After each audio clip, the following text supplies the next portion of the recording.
Muito bem, pessoal. Bom dia. Hoje é um dia de um belo sol, quente, e todo mundo animado aí para a gente estudar mais um pouco sobre as cartas de João, né? Deixa eu conversar um pouquinho com vocês sobre os links que eu coloquei hoje, né? Eu comecei colocando lá no grupo o link da avaliação. Essa avaliação, ela está curta, só tem 10 questões. Ela só corresponde às 4 primeiras lições que a gente estudou até agora. E eu não vou fechar hoje. Eu vou deixar essa avaliação aberta até as 23h59 de sexta-feira, tá? Para vocês terem tempo, com calma para fazer. Significa que com esse tempo todo, essas poucas questões e a prova mais fácil ainda, só quero ver 10. Só vai sair 10, tá? Então, façam na tranquilidade. Tá bem simples. E ela só vai se fechar na sexta-feira. Deus te ouça. Tá ok? Então vamos lá. Se vocês estiverem com a sua revistinha, peguem a revistinha. Nós vamos hoje falar um pouco na lição 5. Vou trazer essas câmeras para cá.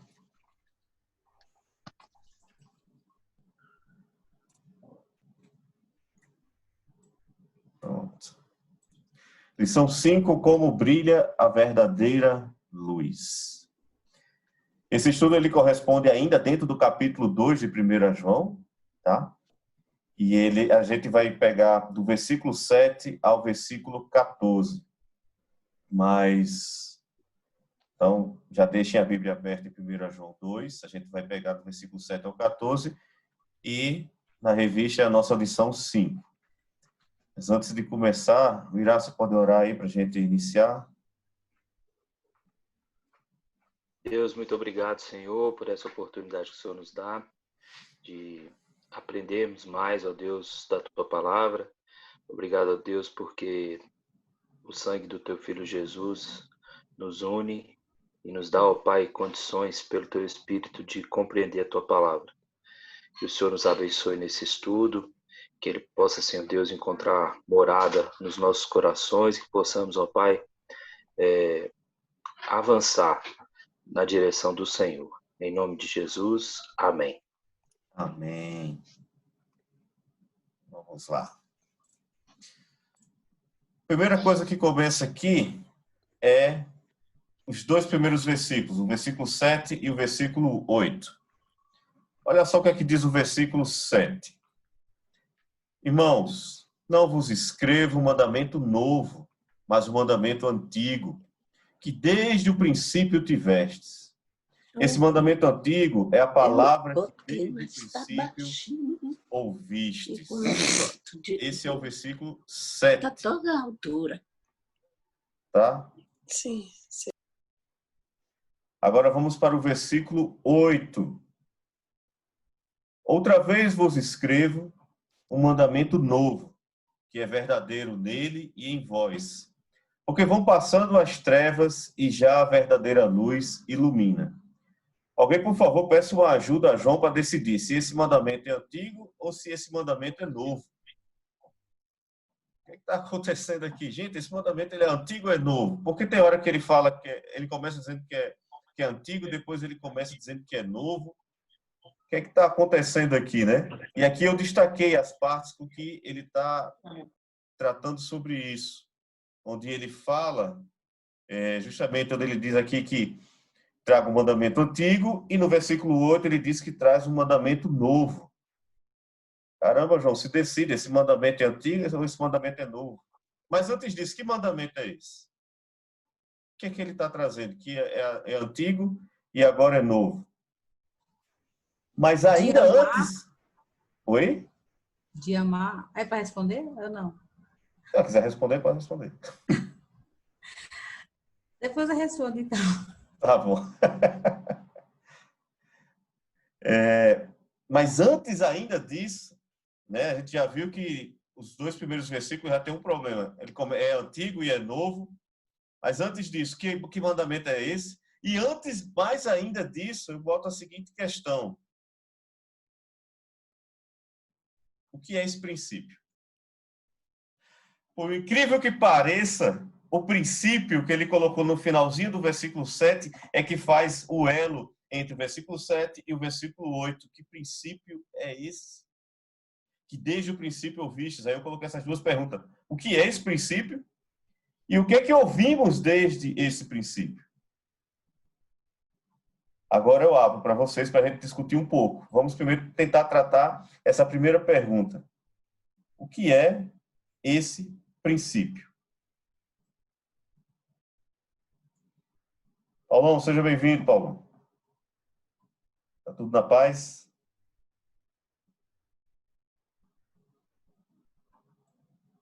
Opa, bom dia. Tudo na paz. Tudo na paz.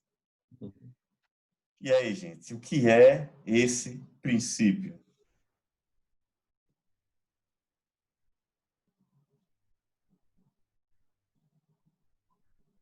E o que que a gente ouve desde esse princípio?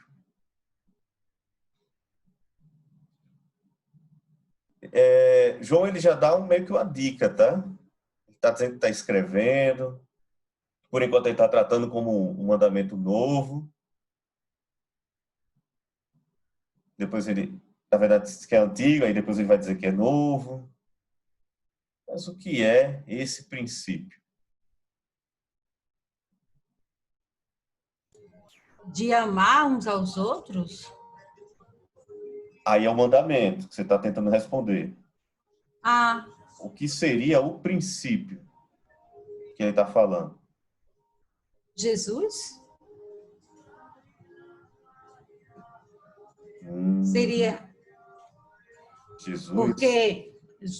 Porque lá em João fala, né? No princípio era o verbo era Deus, e o verbo estava com Deus. Então, assim, ele já desde o antigo já ensinava esse princípio.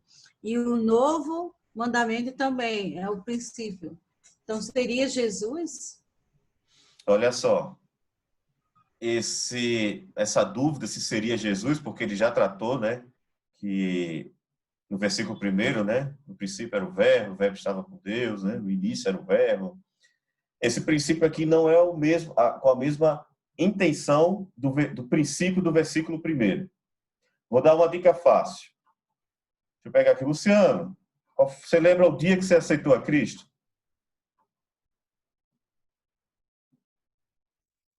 Lembro. Qual foi o dia?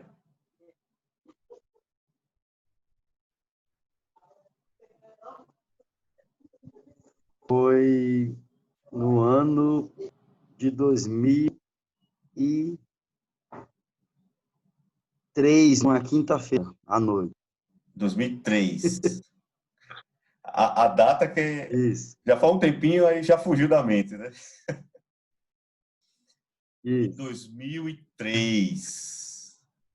Luciano, em 2003, você teve um encontro com Cristo, como todos nós tivemos, como outras pessoas tiveram, tá? E nesse ano aí, nessa data, nessa quinta-feira de 2003, você recebeu um mandamento. E você tem escutado esse mandamento desde este princípio. Então, que princípio é esse que João está falando?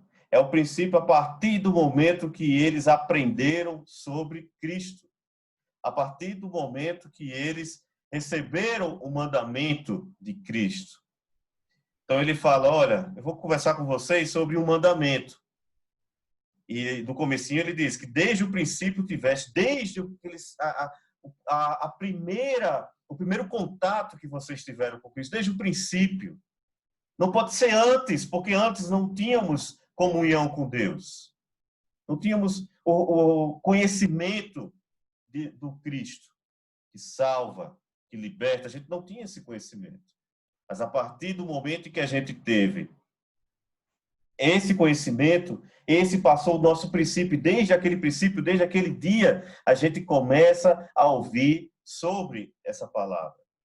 Então, esse é o princípio, João dizendo, olha, esse mandamento que eu estou dizendo a vocês é que desde o princípio, desde as primeiras aulinhas que vocês tiveram, vocês estão escutando, tá?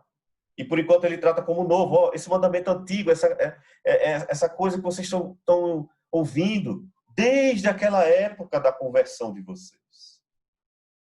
Porque lembre-se, João está escrevendo para a igreja ainda naquele tratamento sobre o gnosticismo, sobre várias questões, né?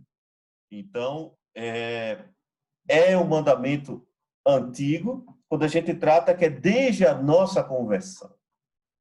E aí ele fala, e aí vem a segunda questão, né? O que ouvimos e o que é que a gente ouve desde esse princípio?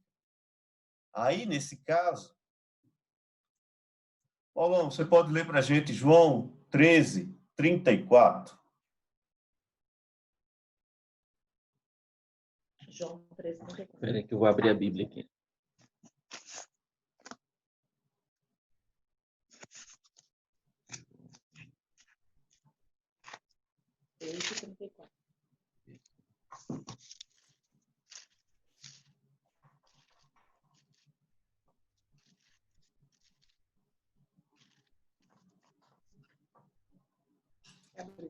Seu vídeo? João 13, 34. Isso. Novo mandamento vos dou, que vos ameis uns aos outros, assim como eu vos amei, que também vos ameis uns aos outros. Esse era o ensinamento de Cristo desde que ele começou, digamos assim, o treinamento dele com os apóstolos, né? Ele trouxe um evangelho, ele trouxe uma boa nova, ele trouxe algo que era totalmente diferente do que os judeus esperavam, né? Esperavam aquele rei que viesse, destruísse Roma e que trouxesse justiça sobre o povo e que saísse aniquilando todo mundo. Mas Jesus veio com uma outra concepção, uma concepção em que ele, desde os primeiros ensinamentos com os apóstolos, ele fala sobre o amor. E aí você pode dizer assim, Daniel, peraí, então é o único mandamento esse foi um mandamento que Cristo destacou e é um mandamento que João trabalha muito nas cartas. É justamente esse mandamento do amor. E João está relembrando esse mandamento e está dizendo, aquele mandamento, aquele, lá, do amor, que desde o princípio, desde o momento que vocês ouviram sobre Cristo, é o que eu estou falando aqui para vocês, é um mandamento antigo, gente, já faz tempo. E vocês ainda não entenderam, não conceberam. Opa, passei demais aqui.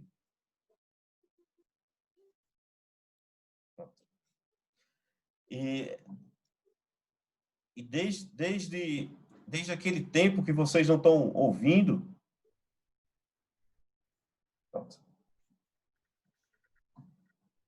é esse mandamento que eu estou relembrando com vocês. É esse. Então a gente entende que João ele está trazendo à tona algo que ele já vinha ensinando, algo que ele já foi ensinado desde o princípio dele, e ele trata aqui como um mandamento antigo. Aí quando chega no versículo 8, ele fala, outra vez os escrevo. Eu vou repetir de novo. Um mandamento novo, era antigo e agora passou a ser novo. Peraí, tá estranho. Era antigo e agora passou a ser novo, que é verdadeiro nele e em vós, porque vão passando as trevas e já a verdadeira luz ilumina. Aí, eu deixo outra pergunta. Qual é o sentido desse mandamento ser novo? Por que João está dizendo que esse mandamento é novo?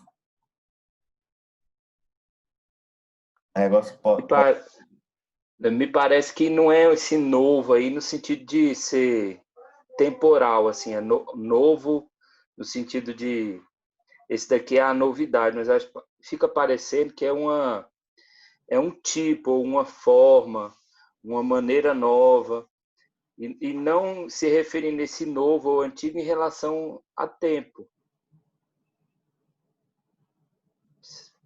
Não sei se eu me fiz entender. Sim, já. Tem mais alguém? Não é? Oi, pode falar. É um joguinho, né, que ele fala aí, que ele faz de palavra,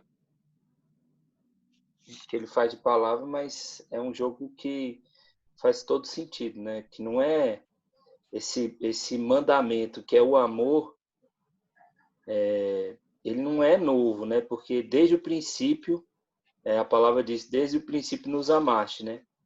Então, não é uma novidade o amor de Deus para conosco, mas essa forma de amar chamada Cristo, essa forma sim é um jeito diferente, é um jeito novo. Mas que interessante, né? O Irá, ele citou bem essa questão do tempo, né? Não é que João fez, olha, aí todo aquele mandamento antigo que Jesus ensinou, aí vocês esqueçam, está ultrapassado e agora eu vou ensinar um negócio novo. Justamente isso, essa brincadeira com as palavras, né? Não está presa ao tempo cronos, né? Não está, aquilo dali é ultrapassado, não serve mais, eu vou agora passar um ensinamento novo para vocês. De forma alguma. Até porque, quer ver uma questão? Ô, José, você ainda faz algumas coisas que tem na Bíblia? Você ainda cumpre a palavra de Deus que está na Bíblia? Você tenta cumprir Sim. os mandamentos? Mas aí eu fico besta em você fazer isso, já que você está cumprindo um livro que já foi fechado há mais de 2000 anos. Como é que você faz isso? Tá bom de cumprir um livro mais novo, né? A gente já está no século 21, 2020, você ainda está seguindo um livro lá do ano 1, ano 2. Que é super atual, né? Porque a Bíblia, a palavra de Deus, ela não fica velha, né? Ela não perde o seu efeito com o tempo, né? Olha que coisa maravilhosa. Ela sempre será atual, ela sempre servirá para nos admoestar, ela sempre vai estar ali para nos guiar, para nos ensinar, porque a palavra de Deus, diferente de qualquer outra literatura que a gente conheça, de qualquer outro autor que a gente conhece, por mais bom que ele seja, cara, o cara escreve perfeitamente, é um gênio, mas a palavra de Deus, ela é viva, e por ser viva, ela não morre. Então, a palavra de Deus é eterna, é viva, ela não morre. Ela se renova. E ela se renova. A palavra de Deus fala que a palavra dele se renova todos os dias. Então, assim, todo dia quando a gente lê, a gente tem um ensinamento novo. Então, assim, é como uma fonte mesmo de uma água, que todo dia vem água nova, toda hora surgindo uma água nova. Nunca é aquela água parada ali, que fica ali parado, envelhecendo. Não, a palavra de Deus se renova como uma fonte mesmo de água viva. Muito bem. Aí quando a gente pega esse versículo 7 e o versículo 8 e junta, sabe o que acontece? João faz assim, eu vou revisar com vocês um mandamento que vocês escutaram desde a época da conversão de vocês, que foi naquela época e ele continua vivo e novo ainda na época de vocês, na época em que ele está escrevendo, e ainda é novo, e ainda é antigo para a gente em relação ao tempo que foi escrito, e é novo porque ainda faz efeito em nossa vida.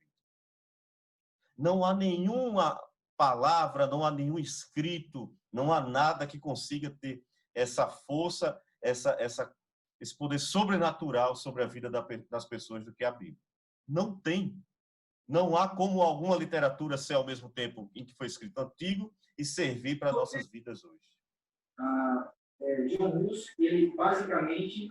Isso é a beleza da palavra de Deus. Então, João está dizendo, por mais que foi naquela época que Jesus estava aqui andando com a gente, parece que foi antigo, mas é novo no sentido que ainda faz influência em nossa vida, ainda nos afeta, ainda nos constrange. Essa é a palavra de Deus. Então, esse é o sentido de ser novo, porque ainda hoje faz efeito. Amanhã, quando você for fazer seu devocional, ela vai fazer efeito e ela vai fazer efeito sempre. A palavra nunca vai morrer. Por isso que ela é antiga, por isso que ela é nova, por isso que João, pela sabedoria de Deus, brincou com essas palavras. É magnífico a gente ver isso, né? E é mais magnífico ainda a gente ver estilo de escrita, porque normalmente a gente coloca para Paulo toda a sabedoria da escrita, né? O grego rebuscado que ele tinha, né? A capacidade com que Lucas teve de escrever Atos com o grego clássico, que é um grego antes do grego que 90% da Bíblia é escrita. Mas João também tinha a sua sabedoria em escrever. Claro, um João aí já amadurecido, já vivido, já aperfeiçoado pelo Espírito Santo.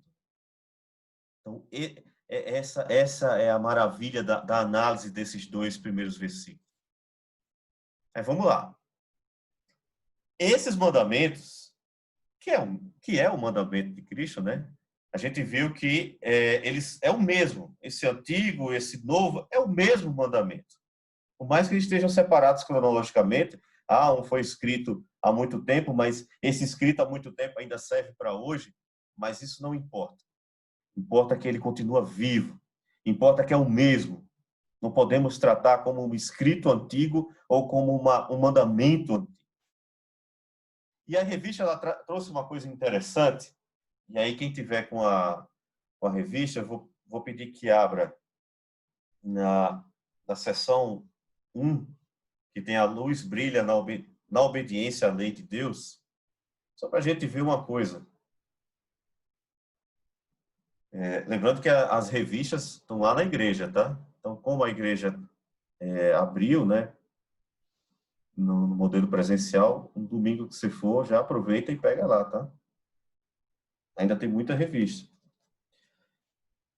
Então, na seção 1, lá no ponto 2, onde tem observar a lei. Quem é que está com a revista aí, só para eu ter uma ideia? Faz assim, eu? Eu não estou.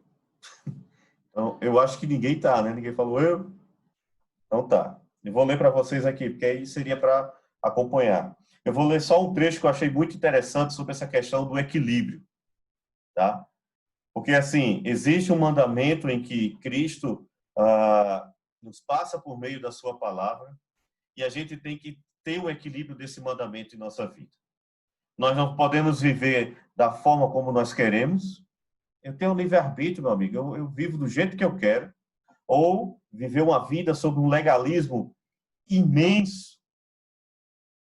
Uma vida sob um legalismo tão forte que traz mais prejuízo do que bênção para a sua vida. E para a vida das outras pessoas.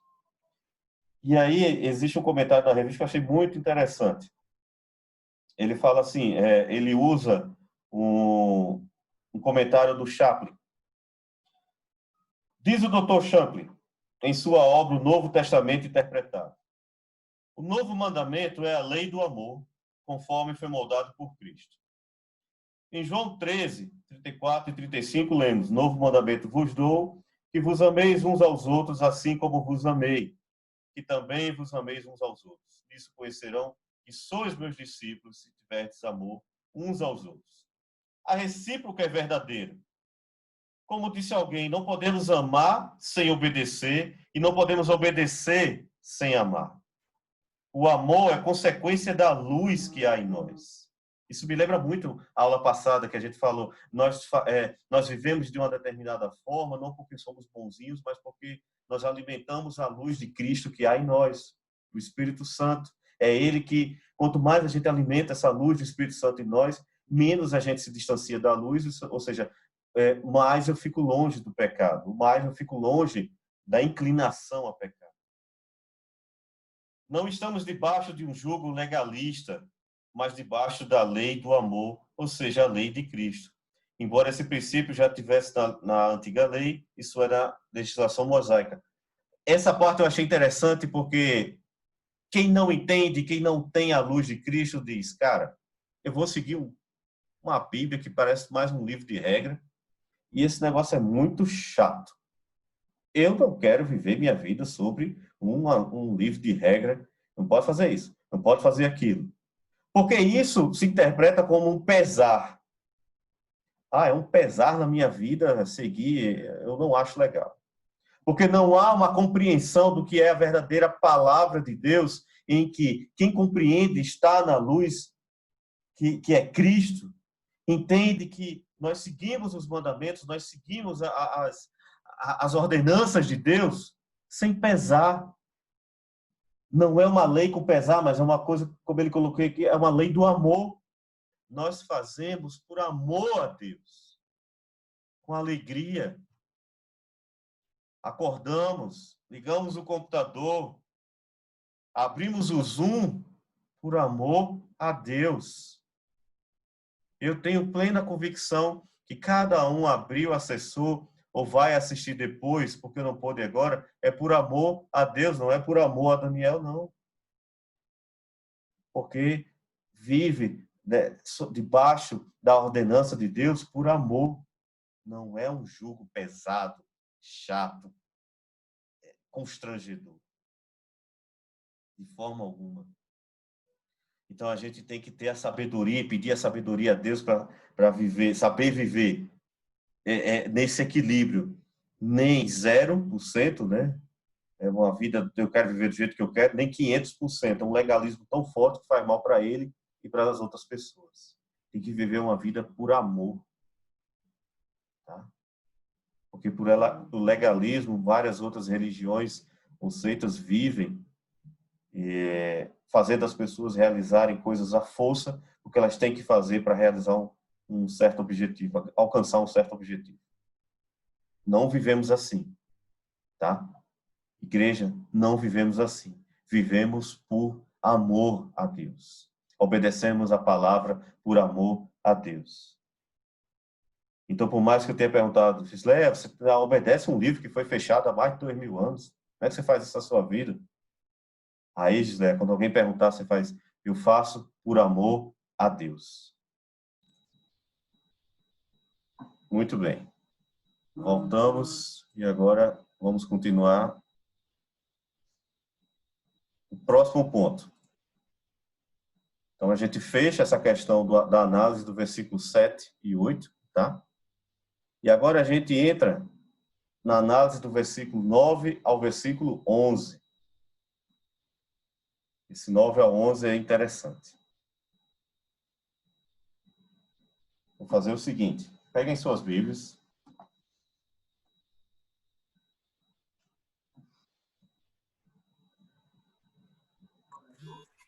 Deixa eu ver um voluntário para me ajudar aí. Quem quer me ajudar? A gente vai montar esse esquema que está aí na tela para vocês durante a leitura. Tá? Então, quem é que pode me ajudar aí?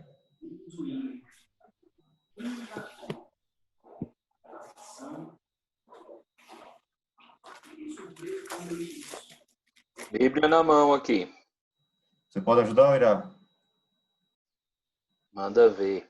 Então, vamos lá. Olha só. O Irá vai ler só o versículo 9 e a gente vai montando esse esquemazinho aqui à medida que a gente vai lendo e avançando no que o João quer nos dizer. Cídio, você levantou a mão, você tem alguma pergunta?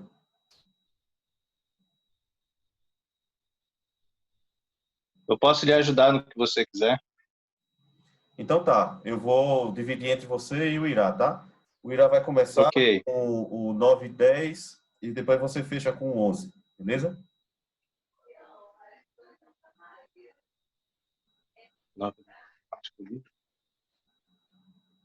Então vai lá, Irá. Deu 9. 1 João 2, 9. Aquele que diz estar na luz e odeia a seu irmão, até agora está nas trevas. Beleza, Aquele que ama... Vai lá. É só o 9, por enquanto. Olha só, que interessante. Olha para esse esqueminha agora.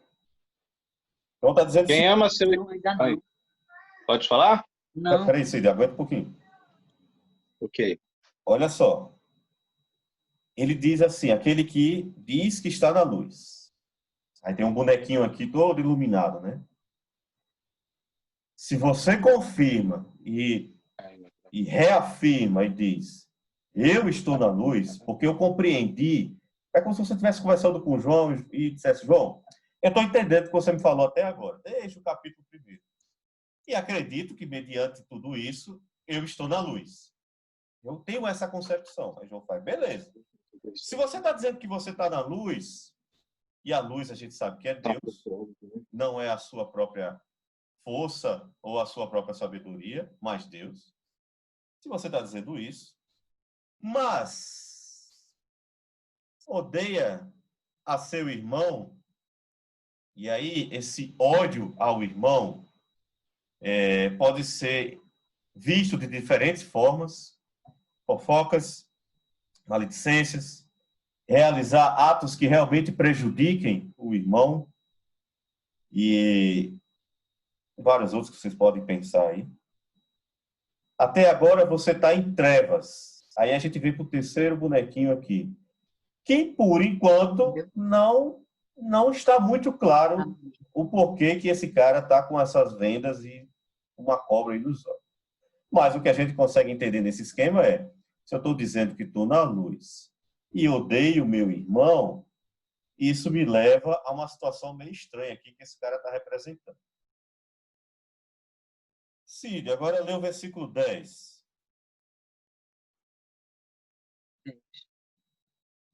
Quem ama seu irmão permanece na luz, e nele não há causa de tropeço. Beleza. Agora é a situação de baixo. Na situação de baixo, devia ter colocado uma setinha dupla aqui, né? Se você diz que está na luz e ama a seu irmão, né? Vem para cá, aonde tá esses meninos felizes brincando aí, representando uma união, representando uma comunhão entre eles. Significa então, como o João dissesse, se você está na luz, mas você tem essa comunhão com o seu irmão, você permanece na luz. Essa luz que é Cristo em você, ela permanece numa forte comunhão. O Espírito Santo que habita em você continua numa forte interação contigo. E é belo, e fica... devia ter colocado uma setinha dupla para mostrar assim, a interação, a forte interação entre as nossas ações em amar o nosso irmão e o fato de que, por causa disso, permanecemos nessa luz. Isso significa que nós sempre aprendemos que a comunhão é como se fosse uma cruz. A gente tem que ter comunhão com Deus, tem que ter comunhão com o próximo. A gente sempre faz essa ilustração da cruz. Bem, uma coisa é certa, a comunhão com Deus é algo que tem que existir, é obrigatório em nossas vidas, é necessário para as nossas vidas. Isso a gente tem uma concepção clara. Não tem como dizer que eu amo a Deus, que eu creio no Senhor como meu Salvador, e eu não amar, eu não ter comunhão, eu não estou nem aí. Não faz muito sentido.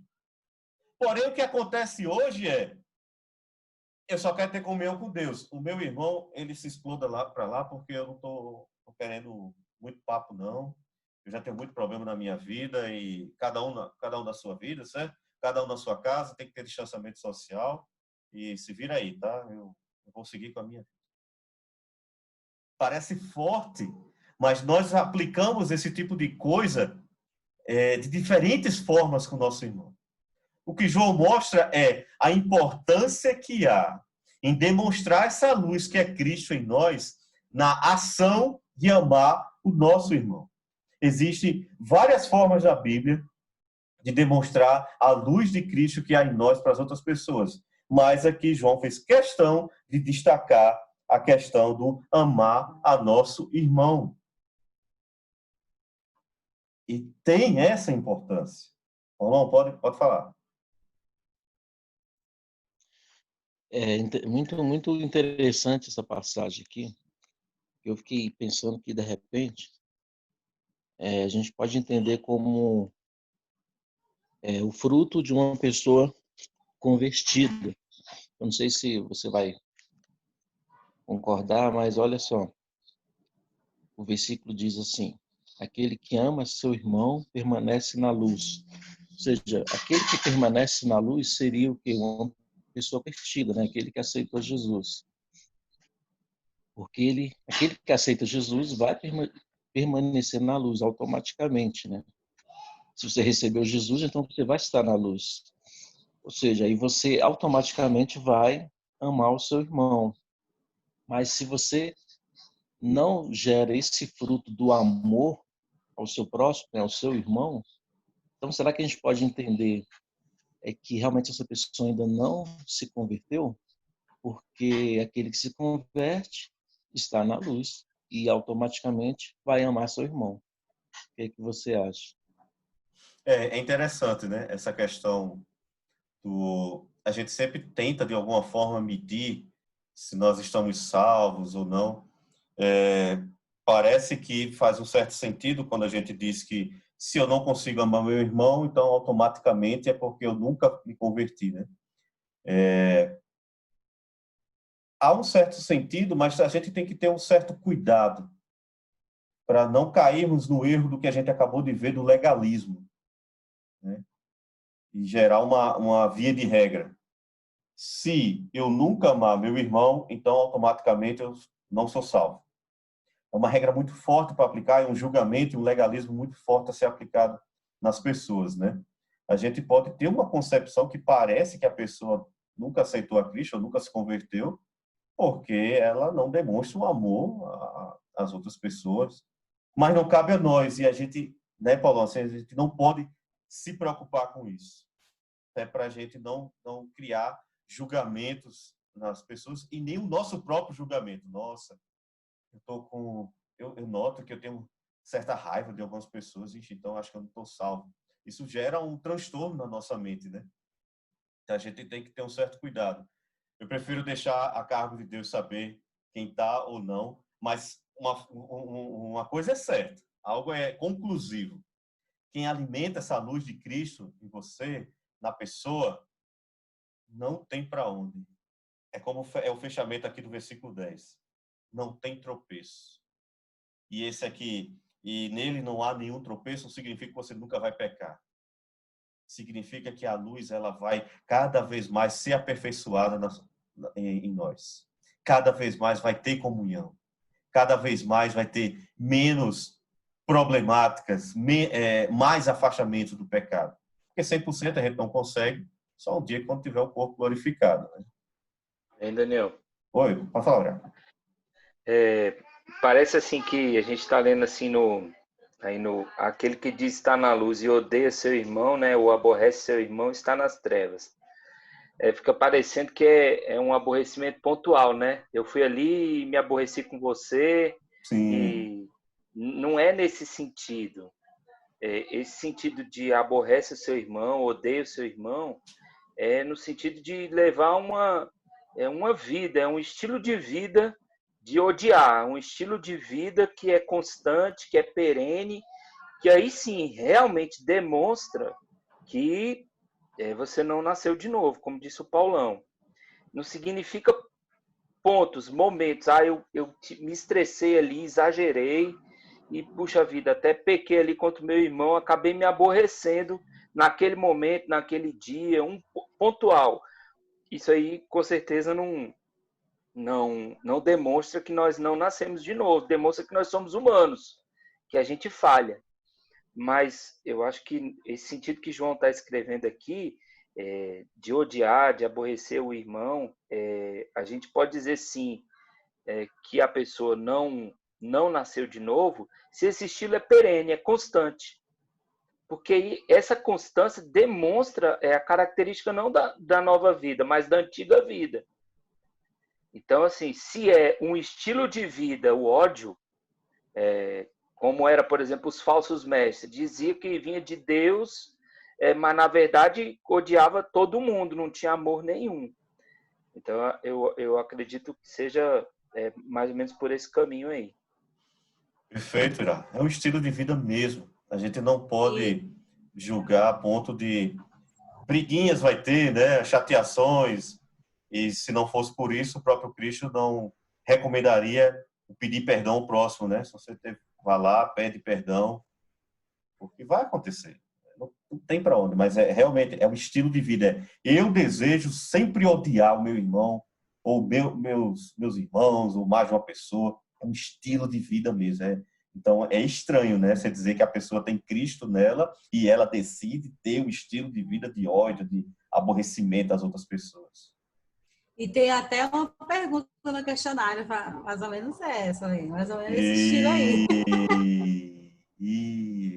Eu lembrei aqui. Olha a Tássia falando da prova aí. Não fale, deixa isso para lá, mulher, pelo amor de Deus. É porque essa pergunta aí que o Paulo levantou e você é justamente parecidíssimo com a pergunta que tem lá sobre João em relação a isso. E aí eu já pesquei e rapaz. já vou mais. Eu fico impressionado ainda nesse... Ela dá cola ao vivo. Cola ao vivo na frente do professor. Rapaz, né? Que pode. É muita coragem. É muita coragem. É muita ousadia. Cid, eu vi que você levantou a mão. Eu vou só fechar aqui o pensamento e passo para tu, tá? Eu quero só fechar com o versículo 11. Aí o Irá, lê para a gente o versículo 11. Vamos lá, maravilha, hein? Aquele, porém, que odeia a seu irmão está nas trevas, e anda nas trevas, e não sabe para onde vai, porque as trevas lhe cegaram os olhos. Ele volta para o versículo 9 e faz uma melhor explicação. Quando você acha que você não entendeu, não, amigão. Eu vou te explicar melhor. Se você continuar dessa forma, tá? Significa que você está cego, porque as trevas lhe cegaram. Agora vocês conseguem compreender porque aparece essa figura desse homem com a cobra vendando os olhos? Quem é essa cobra? Não, acho que quando a gente fala Quem é essa serpente cobrindo os olhos desse rapaz aí? É o diabo?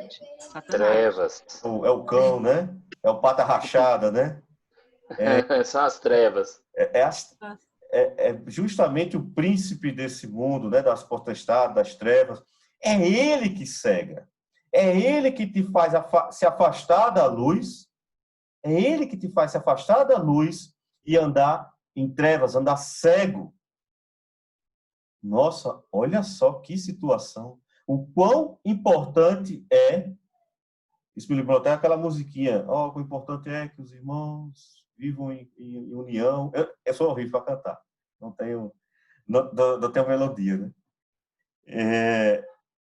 Mas olha só o quão importante que João traz em relação ao necessário ser amar os nossos irmãos. E Daniel, eu estava aqui, eu tinha feito um resuminho, né, desse capítulo antes mesmo. Aí tem assim, que diz assim, Deus não pede, ele diz assim, é o dever, a gente tem um dever de amar. Ele está dizendo assim, olha, por favor, você tem que amar. Não, é uma ordem, é um mandamento, é uma ordem mesmo, né? A palavra certa é essa, é uma ordem. Você tem um dever. Nós temos o dever de amar o outro, né? Dependendo da circunstância, mas assim, porque assim, Jesus ele nos ama de qualquer maneira. Ele fala assim, vinde a mim, né? Do jeito que estais. Então, assim, a gente tem que amar o outro, a gente tem o dever de amar o outro. Claro que a gente, como ser humano, a gente vai ter nossas diferenças, né, e tudo, mas, assim, tem que saber separar essas diferenças, assim, né? Então, e amar o próximo. Então, eu coloquei aqui o dever de amar os irmãos. Sim.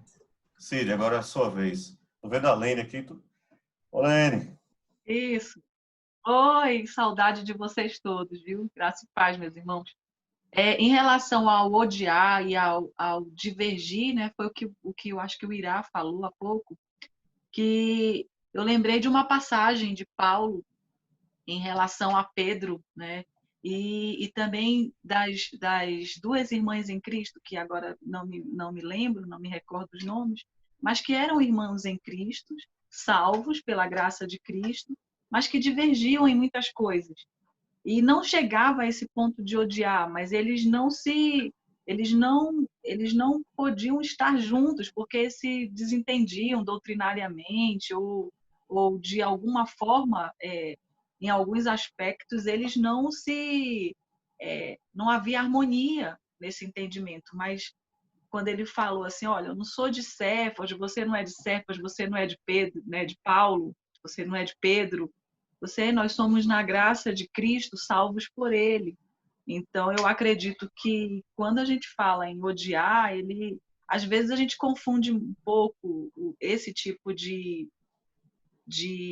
não sei se sentimento, mas de cuidado em odiar ou não poder viver juntos em harmonia por conta de alguns desentendimentos, algumas divergências, sejam elas doutrinárias ou trazendo para nossa casa, né? Às vezes você tem opiniões distintas de alguns irmãos, mas isso tudo não pode sobrepor a graça de Cristo, né, por nós. Eu acredito que às vezes a gente pensa que é odiar, esse tipo de conduta não é odiar, mas é para que a gente possa viver bem, você acaba tendo que ter esse tipo de limites, né? Foi o que Paulo colocou nas cartas dele, eu acredito que muito bem em relação a querer estar junto ou querer estar longe, mas sabendo que o amor de Cristo é que prevalece sobre cada um. Muito bem, né? Mas é isso mesmo. E bate mais uma vez com o slide anterior, quando eu falei do legalismo, né? Senão a gente vive uma vida tão legalista que no momento que eu disser assim, Cid, não concordo com você não, perdi a salvação. Eu acabei de discordar com o Cid e porque já era. Então, mas é isso mesmo. Né? A gente tem que saber descobrir o ponto de equilíbrio das coisas, né? Deixa eu mostrar uma coisa interessante aqui para vocês. Eu fiquei com uma curiosidade, porque aqui ele fala irmão, né? Eu fiquei, caramba, será que é irmão mesmo? Porque eu poderia muito bem chegar aqui e traduzir como irmão de sangue, irmão família, né? Eu queria mostrar um negócio para vocês, ver se vocês vão conseguir ver.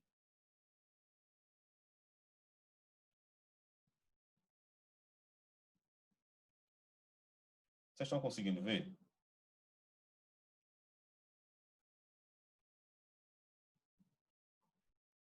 Rapaz, eu vejo, mas não entendo nada.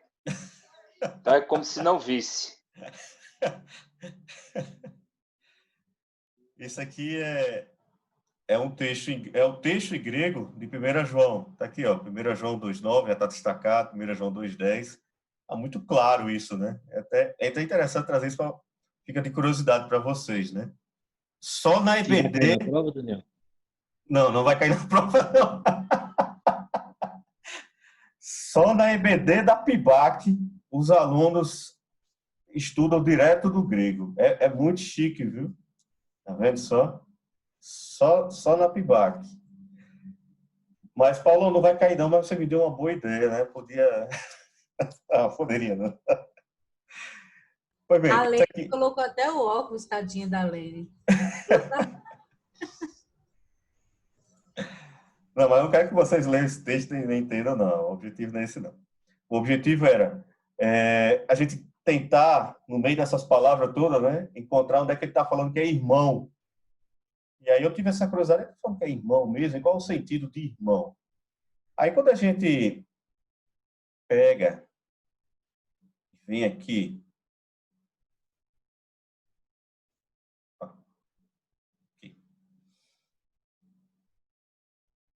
olha que interessante. Aquele que diz, versículo 9 aqui, ó, eu estou do lado esquerdo, tá? Estou lendo em português, não é tradução simultânea, não. Aquele que diz estar na luz e odeia seu irmão, até agora está nas trevas. Versículo 10, aquele que ama seu irmão, ele sempre usando irmão. Aí poxa, será que ele está usando mesmo irmão?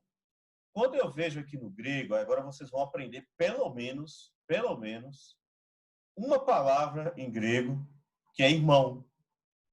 Então, quando chegar na igreja, vocês forem para a igreja domingo, agora vocês não vão falar irmão, boa noite, irmão, não, vocês vão falar boa noite, Adelphos. Adelphos, que é irmão. E cadê esse Adelphos aqui, né? Quando eu estou vendo essa palavrinha aqui, ó. Vocês estão vendo meu mouse? Fala assim, porque eu não estou vendo a câmera de vocês, tá? Rapaz, eu tô vendo, mas Sim. até isso aí ser Adelphi para mim é uma longa jornada, viu? Eu vou melhorar mais ainda. Agora eu vou vir para cá. Aqui, ele quebra cada palavra, né? E olha o Adelphos aqui, ó. Adelphos. Como é que você sabe que é irmão, Daniel? Vocês conseguem ver esse quadradinho que está em amarelo? Sim. Pronto, esse quadradinho amarelo ele dá mais explicações sobre a palavra. E aqui ele vai dizer que é um substantivo. E, claro, é porque está em inglês. Aí diz, ó, a palavra, o significado dela é irmão. Literalmente, ou seja, o irmão de sangue, pode usar Adelphos para irmão de sangue, irmão da família, ou no sentido figurado. E quem é que usa irmão no sentido figurado?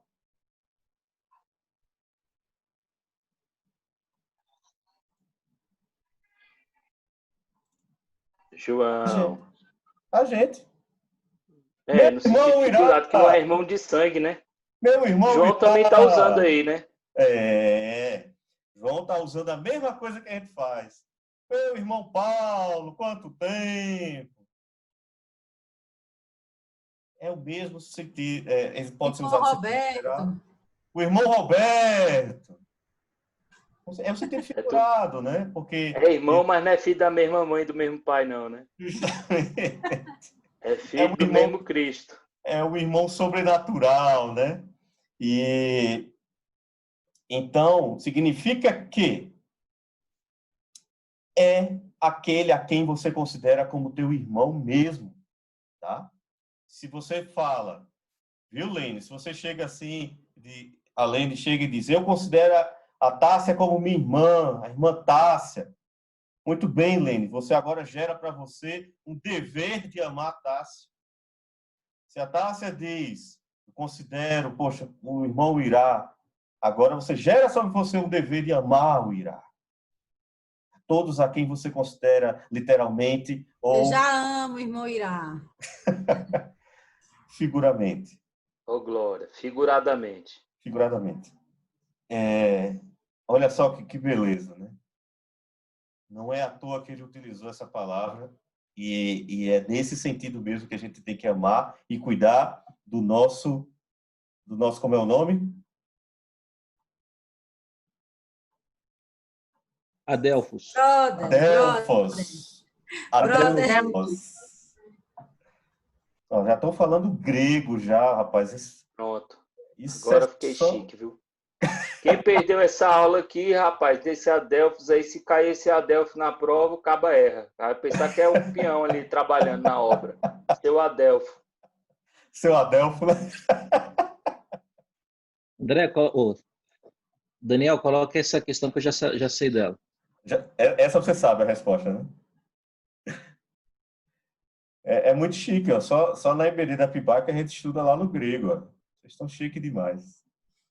Eu trouxe mais por curiosidade para vocês mesmo, para quebrar um pouco o gelo. Vamos seguindo aqui. Existe um teólogo, esse teólogo escocês, o Moffat, ele é considerado como um dos monstros do Novo Testamento, tá? Ele escreveu muitos livros, muitos comentários do Novo Testamento, e ele fez toda uma análise em cima só desse trecho que a gente está estudando. E ele colocou isso que vocês estão vendo aí, né? Esse trecho que a gente está estudando, ele diz o seguinte: Cristo mesmo cumpriu o mandamento do amor. O próprio Cristo, né? E infunde um amor igual em seus seguidores. Ele coloca esse amor, o mesmo amor com que ele cumpriu o mandamento, com que ele nos amou, ele coloca em nós. De sorte que a atitude de uma pessoa para com seu irmão mostra se ela está andando na luz ou nas trevas. É o que a gente vem comentando aqui. Se demonstra amor, anda com passo firme, porque o amor livra o seu coração de tudo quanto levaria a tropeçar. Passos firmes. Usando o que o Irá falou, né? O estilo de vida. Ele decide viver um estilo de vida em passos firmes. Se demonstra ódio, diga o que disser. né? Pode vir com filosofia que vier. Está na trilha errada que levará à ruína, porque o quê? O ódio cega os olhos. O ódio nos cega. Incrível, eu achei muito pertinente essa afirmação do Moffat, que cabe muito bem, por isso que eu botei ela depois, porque, veja, a gente já tinha essa concepção, a gente terminou a análise desse trecho tendo essa concepção já. Isso mostra a unidade de pensamento, né? Que bom. E agora a gente entra no versículo 12 ao versículo 14, é um outro trecho. O versículo 12, ele começa dizendo o quê? Filhinhos, olha, usando aquele filhinhos, né? Usando aquela expressão amorosa, filhinhos, eu vos escrevo porque os vossos pecados são perdoados por causa do seu nome, por causa do nome de Cristo, não é por causa do meu nome, não, é por causa do nome de Cristo. Pais, peraí, mudou aqui o negócio. Era filhinhos, agora é pais. Vamos ver o que ele vai dizer. Pais, eu vos escrevo porque conhecestes aquele que é desde o princípio. Olha João voltando lá para o versículo 7 e 8. Princípio. Desde o dia da sua conversão você conhece. Jovens, eu vos escrevo porque vencestes o maligno. Eu vos escrevi, meninos, porque conhecestes o Pai. Eu vos escrevi, pais, porque já conhecestes aquele que é desde o princípio. Eu vos escrevi, jovens, porque sois fortes e a palavra de Deus está em vós. E já vencestes o maligno. Tem um detalhe em relação a esse trecho que eu coloquei para vocês, no versículo 12 e 13, quando João vai falar, é como se fosse ele agindo, né? Filhinhos, pais, jovens, eu vos escrevo. Estou aqui escrevendo. Aí só no versículo 14 é que ele bota, eu vos escrevi. Por que ele faz isso? Uma das características que a gente está vendo muito nas cartas de João é a repetição. Né? João repete muito, é uma didática que ele tem de reforçar. Então, o versículo 14 está reforçando o versículo 12 e 13. No 12 e 13 é como ele chega com a novidade, eu vos escrevo, estou ensinando. E no versículo 14 ele fala vos escrevi, eu venho escrevendo. Né? Eu vos escrevi, eu vou reforçar o que eu acabei de falar aqui para ver se vocês entenderam. Tá? É tanto que ele repete a questão do pais e repete a questão dos jovens que ele já tinha comentado. Então, tanto faz vocês lerem apenas o versículo 12 e 13. Tá? A gente pode ler só o versículo 12 e 13 e parar. Está resolvido. Como também serve ler só o versículo 14. Porque ele acaba sendo um reforço, um resumo em cima do versículo 12 e 13. E aí, a gente aprende algumas coisas aqui nesse trecho. Eu botei essa pergunta, né? Que coisas a gente aprende? Vamos ver quais são as coisas que a gente aprende aqui. Primeiro, perdão de nossos pecados. Isso é uma concepção que venho dizendo em aulas anteriores. A gente tem que ter a concepção de que Deus perdoa os nossos pecados, como está no versículo 12, filhinhos. E quando ele usa filhinhos, é para todos os que estavam ali, vou dizer assim, todos os destinatários. Filhinhos, igreja, meus irmãozinhos. Eu estou escrevendo para que vocês tenham a concepção que os vossos pecados são perdoados. Mas a gente tem que lembrar do que a gente viu lá no versículo 7 a 9. O que é que fala, qual é o sentido do versículo 7 a 9? Para que meus pecados sejam perdoados, o que é que eu tenho que fazer?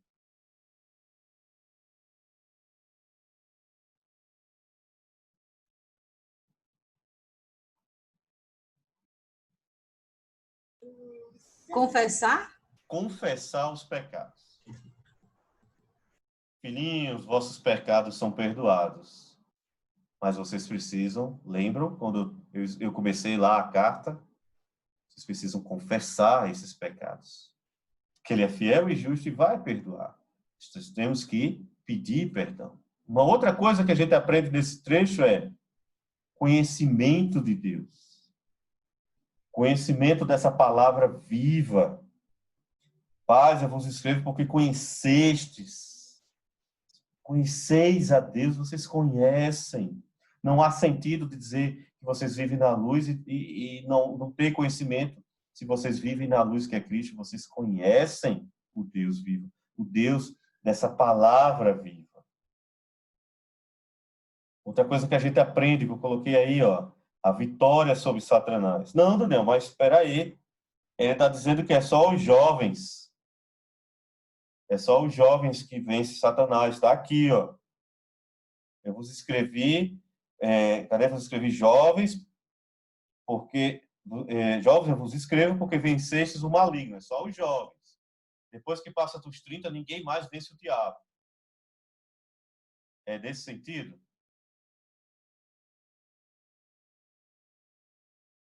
Guirá, você vence o diabo, Guirá?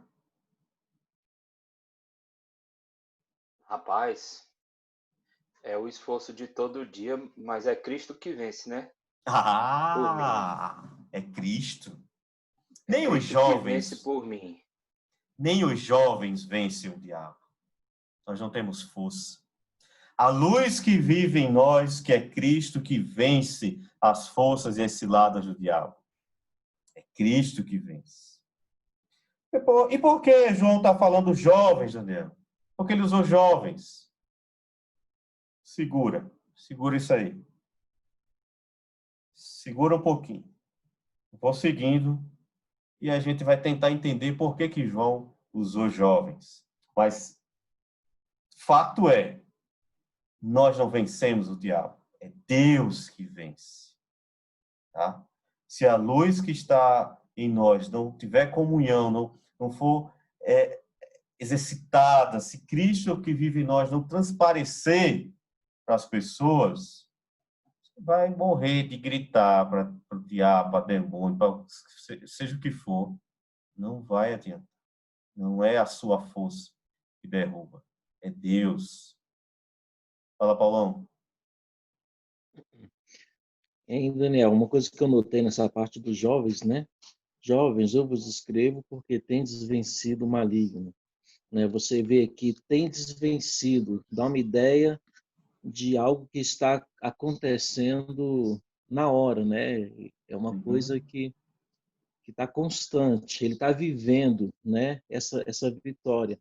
Ou seja, o jovem é uma fase em que constantemente ele é atacado, né? Pelo inimigo, né? Ele recebe várias sugestões, né, do mundo, atrações, né, e é uma fase em que ele está se descobrindo, né, está se encontrando na vida. Então é um momento que ele olha para todas as opções e o inimigo ele aproveita disso, né? Ele coloca as opções dele. Mas só que esse jovem ele está vencendo o maligno porque ele tem buscado a opção de seguir a Cristo, né? Então aqui a gente vê um elogio, né? Aqui, jovens, eu vos escrevo porque tendes vencido o maligno, né? Ou seja, não tem diante dessa fase da vida dele que é tão delicada, né? Tão confusa às vezes, mas ele tem vencido todas as opções que o maligno tem apresentado a ele, né? Muito bem, Paulo. E para fechar, outra coisa, a força de guardar a palavra de Deus. Lá no versículo 14.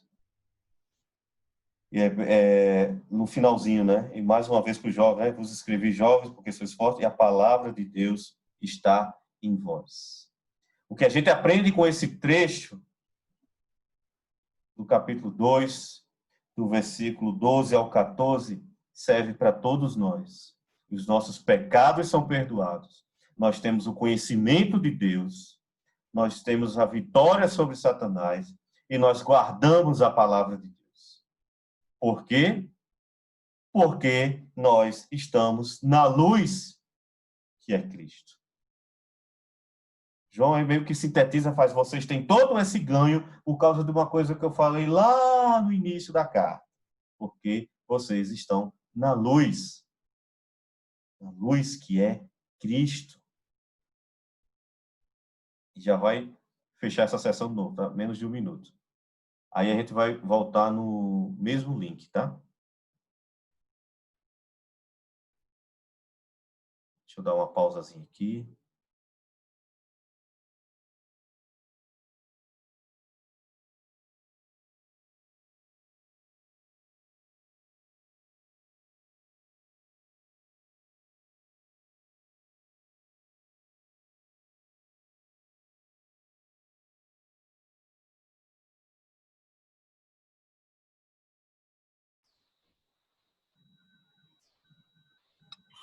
Muito bem, vamos lá. Então, com isso a gente fecha o entendimento sobre o trecho de 12 a 14. Eu trouxe uma outra afirmação que eu achei interessante agora do Dodd. Dodd é outro teólogo também, é outro expert na área do Novo Testamento, e ele fala o seguinte: todos os crentes são, olha só, porque eu ainda não disse por que João usou jovens, também não disse por que João usou pais, por que João usou filhinhos, não, filhinhos é para todo mundo, tá? É uma expressão que ele usa de comum acordo para todos, mas eu não expliquei por que ele usa pais, jovens, basicamente pais e jovens, né? Olha só, essa frase do Dodd, ele diz assim: todos os crentes são, pela graça, não por natureza, filhinhos na inocência e na dependência do Pai Celeste. Filhinhos na inocência e na dependência do Pai Celeste. Jovens na força e pais na experiência. Com essa afirmação de Dodd, ele está dizendo o que João falou no trecho de 12 a 14 serve para... isso é contemplado em todos nós. É como se ele dissesse: nós somos ao mesmo tempo filhinhos, nós ao mesmo tempo somos jovens e ao mesmo tempo nós somos pais. Porque esse trecho, como eu disse, não é só não é só os jovens que derrotaram o diabo. Não é só os pais que conhecem a Deus. Todos nós, independente da idade, recebemos as 4 características de perdão dos pecados, conhecer a Deus, a vencer Satanás e guardar a palavra. Todos nós temos isso. Tá? E aqui, até esse ponto, até aqui, a gente fecha o nosso assunto hoje. Tá? Até esse ponto. Então, até em avaliação, eu cobro até aqui. O que eu vou trazer para vocês agora é um conteúdo extra. Certo? Quem são os pais, os filhos e os jovens. Por causa da forma com que João usa em sua escrita, né, ele usa de algumas figuras, ele usou dessas figuras. Vou falar para vocês que é o seguinte: existem, pelo menos, 5 teorias, 5 formas de entender por que João utilizou esses trechos. Tá? O Irace tem uma pergunta? Você falou alguma coisa?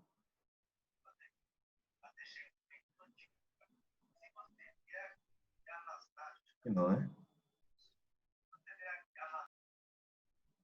5. Tá? Daniel, qual é a correta? Aí é onde vem a beleza de cada um estudar e analisar, assim como eu vou trazer para vocês. Vocês verem como as coisas às vezes não são tão simples, né? E como vários aspectos da Bíblia, existem teorias que divergem para determinadas linhas. Esse conteúdo, esse trecho de 12 a 14, também existem linhas que seguem caminhos de interpretações diferentes. Mas vamos lá. Quais são essas 5 teorias? Primeira teoria, a teoria 1. É uma teoria que ela foi criada há muito tempo, tá? É por isso que eu estou trazendo isso como conteúdo extra, tá, gente? Isso aqui vocês não precisam decorar, e eu estou trazendo até mesmo como uma forma de...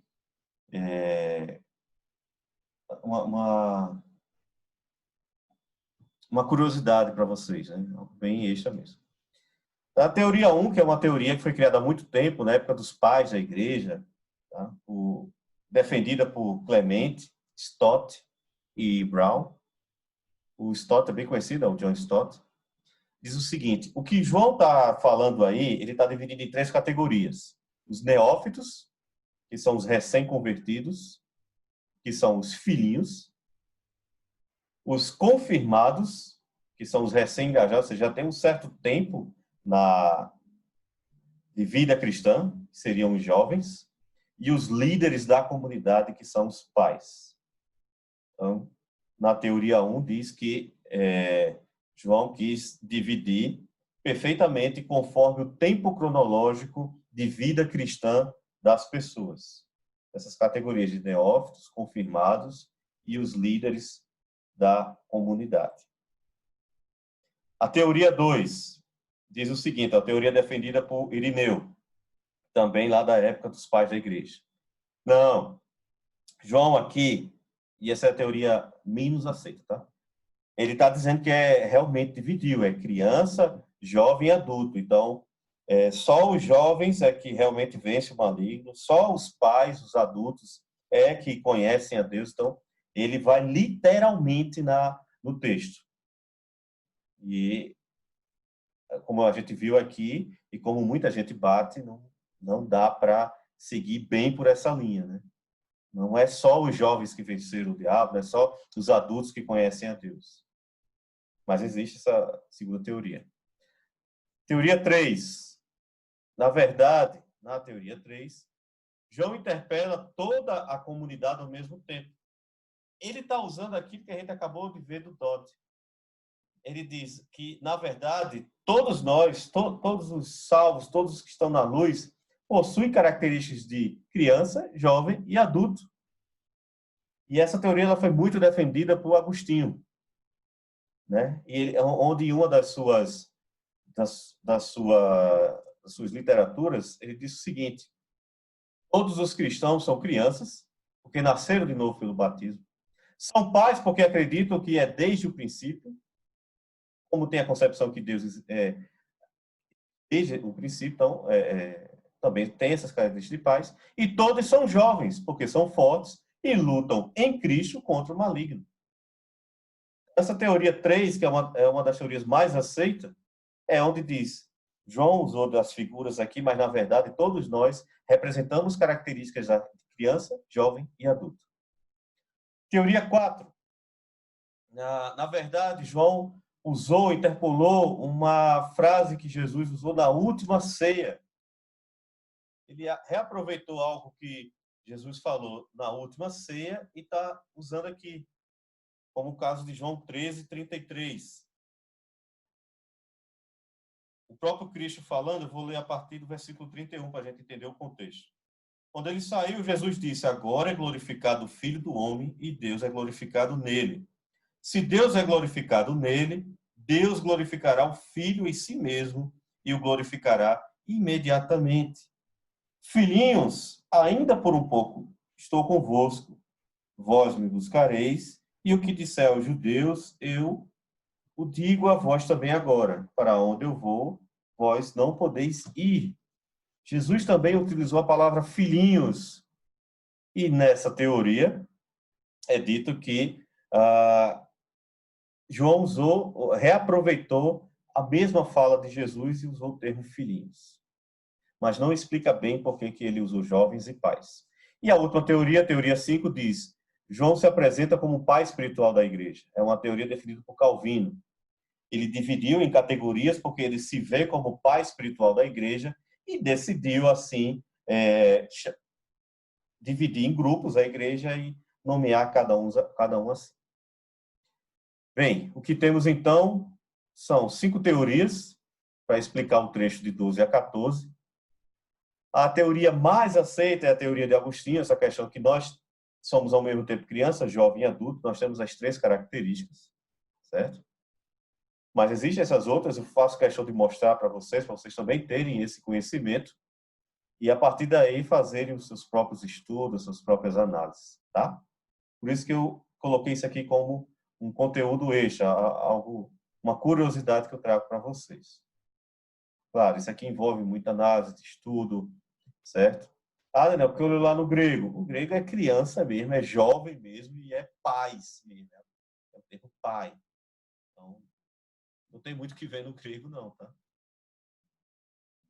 Para fechar, eu queria fazer essa atividade aqui com vocês. Coloca aí no chat do... Vou até parar aqui. Ó, decora aí, tá? A ideia é a gente completar essas 2 tabelas. Nós temos quantas pessoas aqui? 8 pessoas. Então dá para fazer 8 linhas. Aonde posso ser luz e como posso ser luz. Aí eu vou ter um exemplo. Posso ser luz da minha casa, ensinando a palavra da vida aos meus familiares. É um exemplo. E a ideia é que a gente coloque saia montando essa tabela. Aonde eu posso ser luz e como posso ser luz. Para a gente exercitar um pouco e ver se a gente entendeu. Então, se temos 8 pessoas, vamos colocar aqui 8 linhas para a gente exercitar um pouco. E aí depois eu vou completando aqui a tabela e mostro no final como é que ficou. Então, usem o chat, o Zoom, para vocês colocarem aí. Cire, Luciano, Gisleia, quem mais está aqui? O Paulão, Tássia, o Irá. Na verdade, vai dar 7 linhas, né?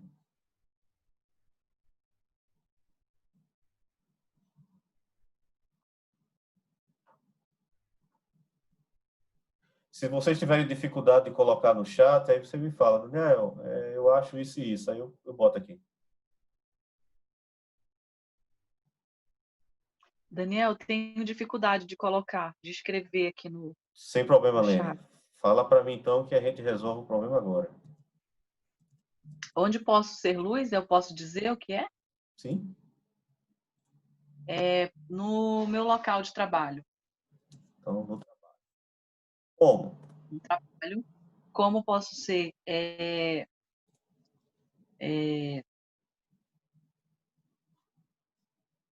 não sei se fica muito abstrato, vivendo a palavra, ou então honrando os compromissos, deixa eu ver, sendo um profissional por excelência.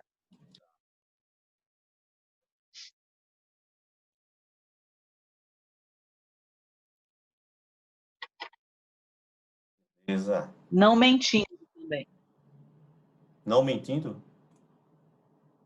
Não mentindo, às vezes o horário, chegando no horário, né? Eu acho que já está dentro do profissional por excelência, né? Acaba que engloba bem. Tá. O Irá botou em minha família. Fechar. A minha família. Como, Irá?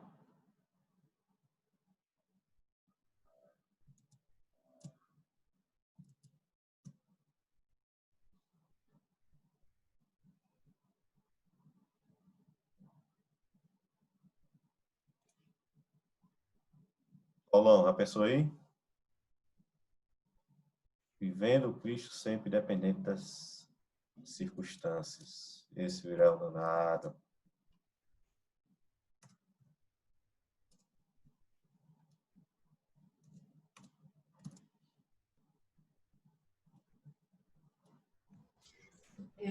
Vou falar também. Você vai escrevendo aí, amor. Tá bom. Como rapidão. Deixa a Gisleia botou aqui. Tá. Vou logo colar o dela. Na minha casa também, né, Gisleia? Minha casa. para que ao sair de casa os meus possam me reconhecer. É isso mesmo?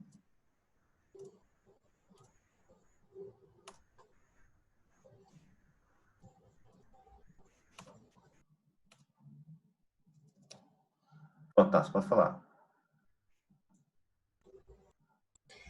Nas minhas amizades. Na amizade. Onde posso ser luz, nas minhas amizades.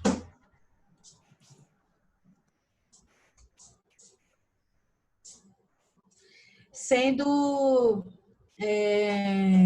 verdadeira, né? Eu acho que sendo verdadeiras.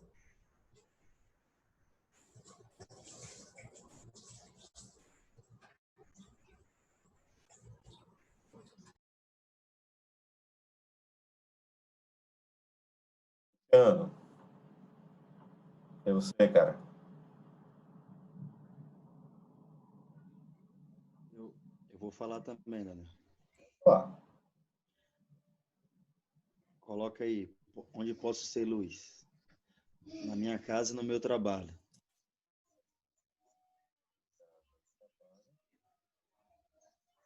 E como posso ser luz dando testemunho de um cristão verdadeiro?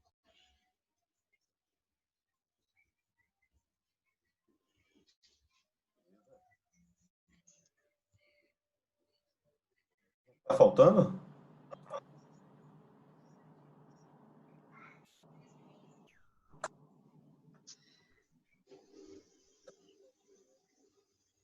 Na relação com minha família. Ah, não, com minha família. Orientando-os segundo a palavra de Deus.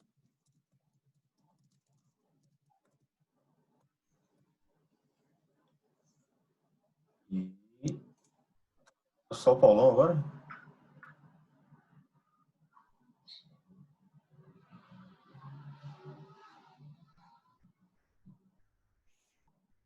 Aí?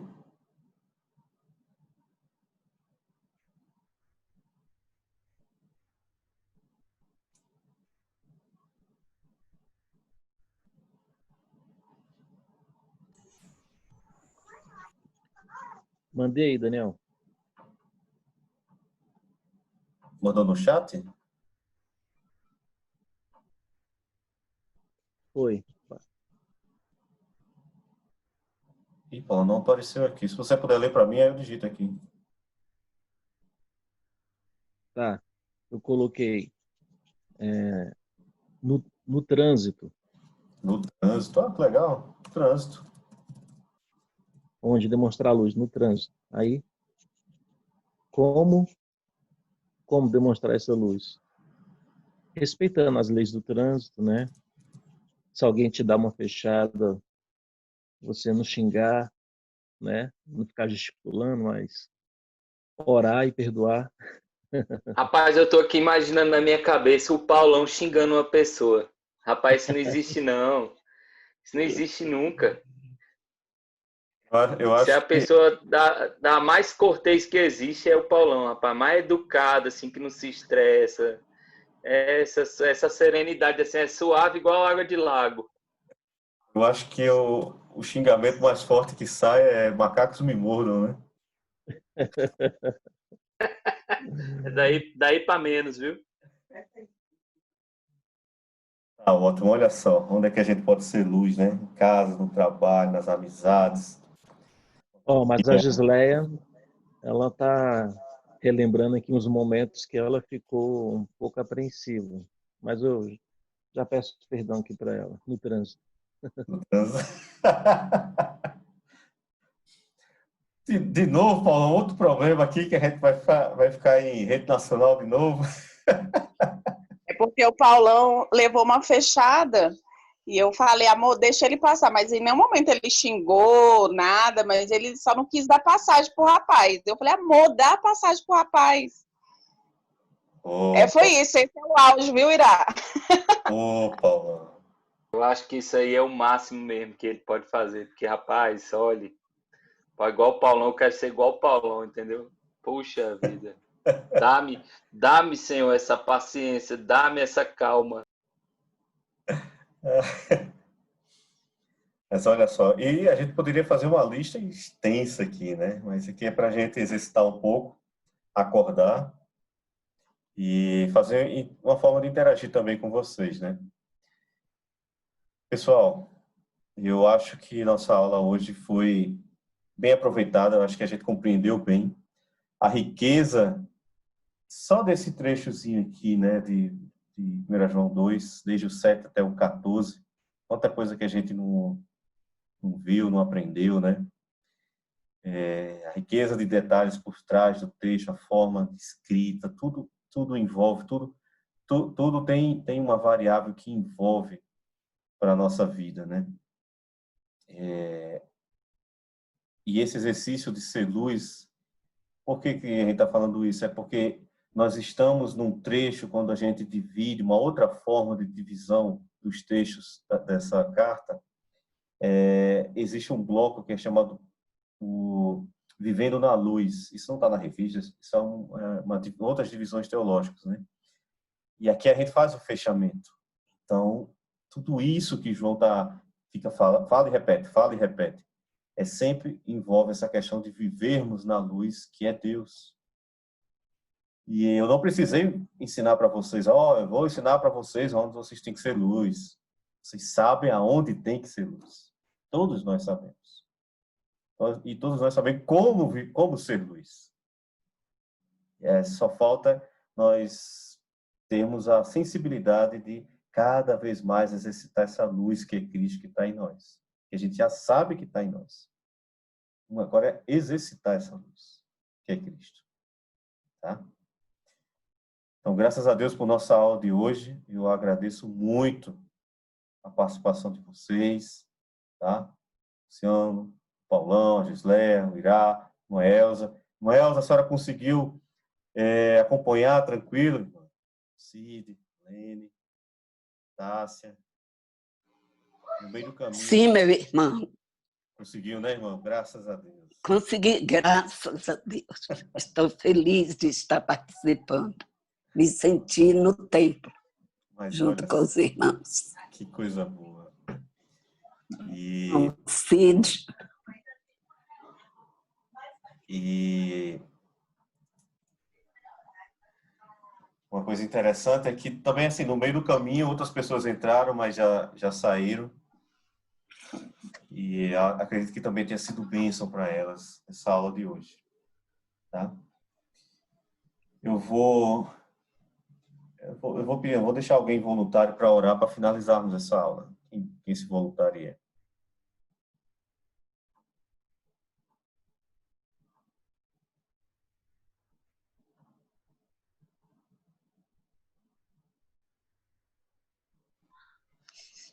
Eu, irmão. Ô, meu irmão, pode orar.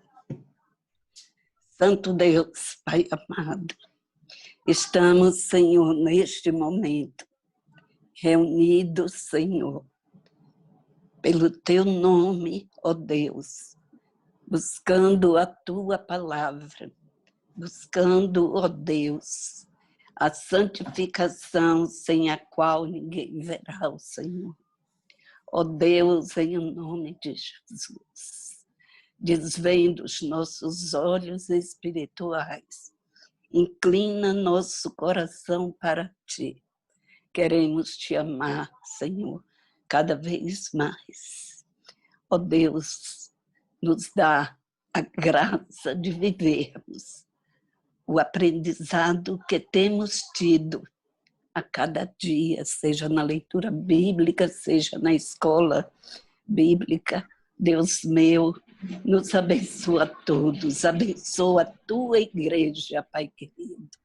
Cada um, Senhor, dos Teus servos, que neste momento de afastamento tem se dedicado mais e mais a Te buscar, para suprir, Senhor, a falta de estarmos juntos, Senhor, e vivendo este amor que o Senhor nos ensina. Nos abençoa, consagra o Teu servo Daniel cada vez mais ao Teu serviço. Obrigado pela sua vida, abençoa a sua família, abençoa cada um dos irmãos que estiveram conosco, Senhor, neste momento. Te agradeço, em nome de Jesus. Amém. Amém. Amém. Então, olha só, a avaliação está lá no grupo, tá? Lembrando que ela vai ficar até 11h59 da sexta-feira. Então, vocês têm hoje, a semana todinha para fazer com calma. Certo? Tá? Você não pode ficar dando cola. Já deu uma cola hoje, ao vivo. E não vai ter Adelphos, Paulão. Não vai ter. Graças a Deus. Desculpa aí, sem querer. Daniel, Oi. queria convidar você essa semana para tomar um cafezinho aqui em casa, para a gente conversar sobre a prova. Rapaz. Sem nenhum interesse, né? Amado mestre, amado mestre. Vou fazer um almoço gostoso aqui, viu, amor? Pense. É isso aí. Tchau, meus irmãos. Deus abençoe a todos. Tchau, menino. Tchau.